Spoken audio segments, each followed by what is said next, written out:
And so that voice that that person recognized when we had that time together on the piano bench, I think came out of that struggle that I was working with around what voice is my voice?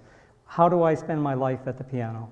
When I was a kid, I think as I ventured into other people's music, I grew up in a small town. I was the only kid taking piano lessons. I was clearly the nerd in the community. And there was a tough group of kids in the community that recognized that. I grew up in Queenston, Ontario. It's the hydroelectric project opened up there. A lot of kids came from families from Northern Ontario.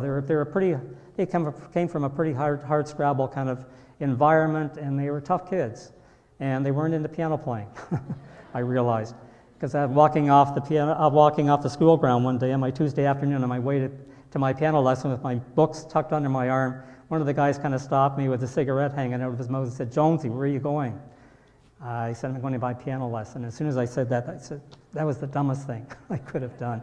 Sure enough, they fell right in behind and followed me all the way up to where my piano lesson was going to be with Mrs. Laidman. And I remember coming out afterwards, after about an hour, they were still out there, hanging around outside the bushes. She was quite a distance back from the road. And then they kind of chased me home and intimidate me in other ways. And so this went on. It got worse as the winter came. They'd throw snowballs, and I'd have to kind of take an alternate route down through a gully out behind the house. And what do I do? Do I quit? Do I let this thing go? I mean, is there some way that I can get out of being harassed all the time? My aunt, who was not much older than I was, and also a musical inspiration, gave me a songbook, an Elvis Presley songbook, over Christmas. And in those dark months after Christmas that year, I started playing them. I learned to read so I could find the music and play the music. And so as I did that, I began to add my own interpretations to some of these songs, The Heartbreak Hotel and Love Me Tender and King Creole and some of the others. June came, we had a class party. It happened that there was a little upright grand in the dining room at the house we were going to, in a little farmhouse, or big farmhouse actually, outside of Queenston where I was.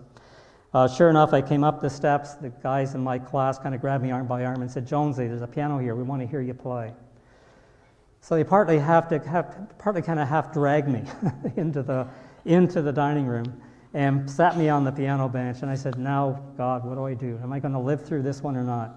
And so I said, "Well, I don't think they're going to appreciate my Haydn sonata.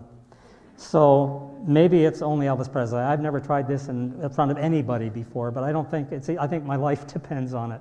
So I did. I tried it, and there was enough energy bottled up from all those long months of being so suppressed in that community that it just kind of poured through my fingers. And so for that night, they kind of canceled the dance because they wanted to hear more Elvis Presley, as it turned out. That was their icon. And so I played Elvis Presley for about an hour and a half, going through the whole songbook, as much as I could remember. And I can remember the next class I was going to the following Tuesday, walking off the school ground with my music books, going up the street. This time they escorted me side by side, just to be sure I got there on time. And so I found I had a life, reading music, because that sort of saved my life growing up in that small town. But my own quest, I think, kind of, finding that orchestral sound I love to explore and playing the fullness of the piano in that way, sort of got pushed to the side.